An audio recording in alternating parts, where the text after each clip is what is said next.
The biggest challenge was not building an airport in the ocean. The biggest challenge was building it on ground that could not fully support its own weight. Beneath Osaka Bay was not solid rock. Instead, engineers discovered hundreds of meters of layered marine sediments, including thick deposits of soft clay formed over thousands of years.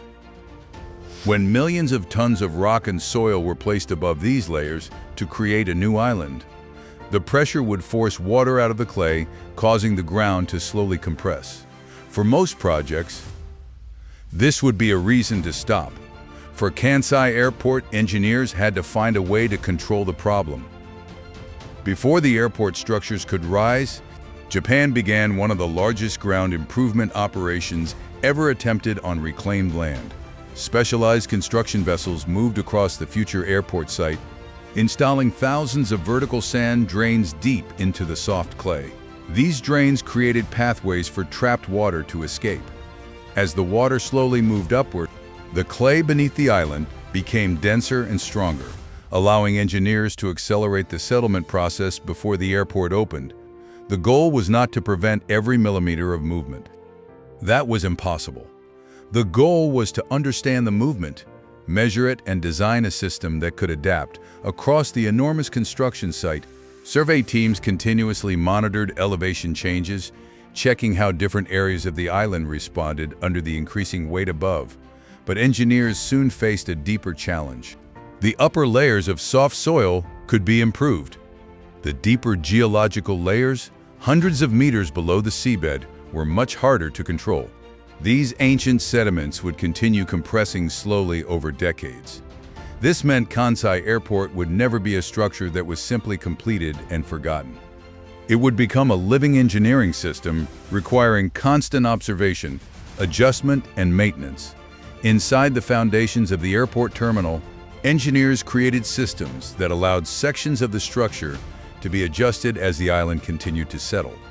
Hydraulic lifting equipment, monitoring sensors, and precision adjustment mechanisms became part of the airport's hidden infrastructure.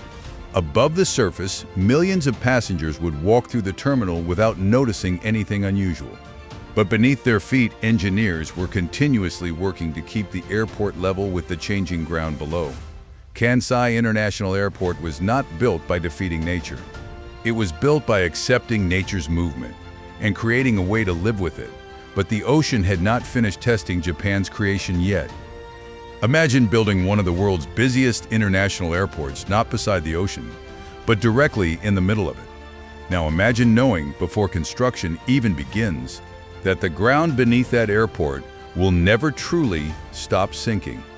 That is the engineering paradox beneath Kansai International Airport, an enormous artificial island built several kilometers off the coast of Osaka.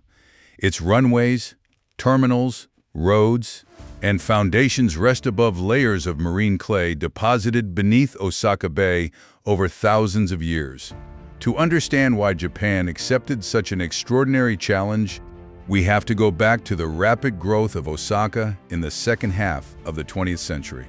The region's existing airport was becoming increasingly constrained by the dense neighborhoods surrounding it, while aircraft noise created growing pressure on nearby communities. Expanding the old airport was extremely difficult. Osaka's urban landscape had already consumed much of the available land, so Japanese planners began considering a solution that seemed almost absurd. If there was no room left on land, perhaps they could create new land in the sea. But before anything could be built, engineers needed to understand what was hiding beneath Osaka Bay. Survey vessels crossed the proposed site, while drilling and geotechnical investigations revealed the problem waiting below the water. The seabed contained thick deposits of soft marine clay, material that would compress when millions of tons of new land were placed above it. Engineers began enclosing a huge section of the bay, constructing a massive seawall that would define the perimeter of the future island. Then came the material needed to create the land itself. Rock and earth were transported offshore and deposited inside the seawall on an enormous scale. Slowly, the shape of an island began to appear where there had once been nothing but open water. Eventually, a vast construction platform stood above Osaka Bay, large enough to support runways, terminals, roads, and an entire international airport. Construction accelerated across the new island as heavy machinery, concrete works, foundations, and airport infrastructure spread across the reclaimed ground. The terminal structure rose above the island, followed by the systems needed to turn this enormous construction site into a functioning airport.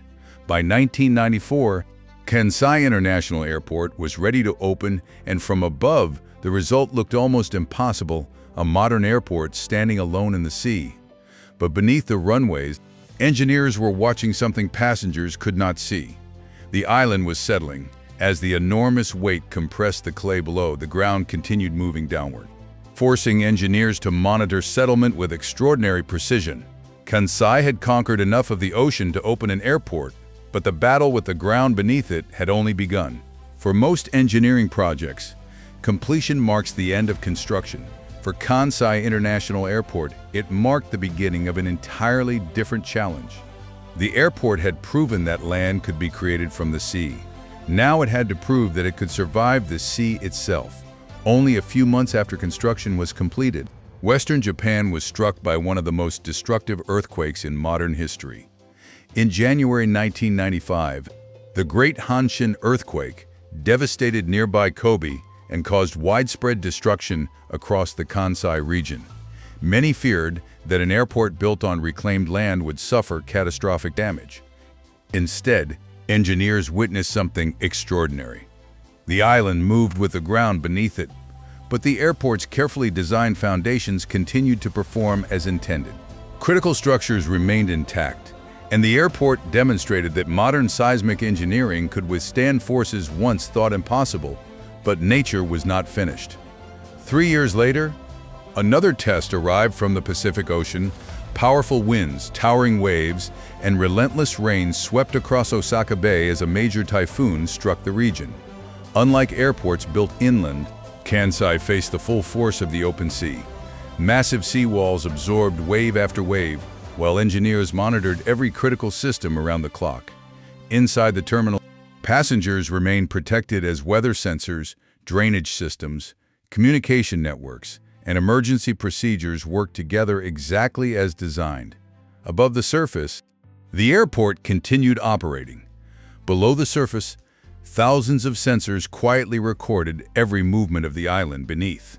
Long after the storms passed, engineers continued inspecting foundations, monitoring settlement, and adjusting structural systems whenever necessary. To travelers, Kansai International Airport appeared calm and effortless. To engineers, it remained one of the most carefully watched structures ever built. Its greatest strength was never that it defeated nature. Its greatest strength was that it was designed to work with nature, adapting continuously instead of resisting every movement. And because of that philosophy, one of the world's most ambitious airports continues to serve millions of passengers every year. But even today, the story is still not over. For many people, Kansai International Airport is simply another place to catch a flight.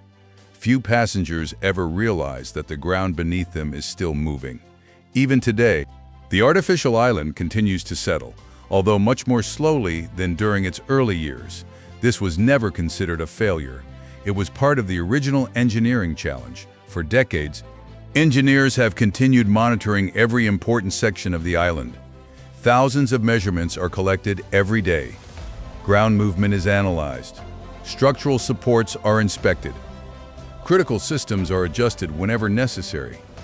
The airport has become one of the most carefully monitored engineering projects on Earth. As technology improved, Japan expanded the airport with a second artificial island, applying decades of knowledge learned from the original construction. The new island benefited from improved ground treatment, better prediction models, and years of experience gained from the first project. Every lesson written into the soil beneath Osaka Bay became part of the next generation of engineering. Today, millions of passengers travel through Kansai International Airport every year. Most never think about the enormous engineering system hidden beneath the runways. They see airplanes taking off over the sea. They see a modern terminal surrounded by water. What they cannot see is the continuous work taking place below the surface.